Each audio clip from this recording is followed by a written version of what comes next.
Hello, as some of you might know, I am a new YouTuber and I would like to hear some of the opinions you might have about video ideas, topics, and etc.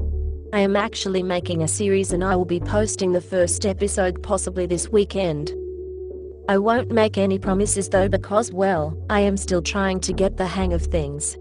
I am also making an advice column for those in need of some advice on things that could be on their mind. You can ask me for advice for about almost anything.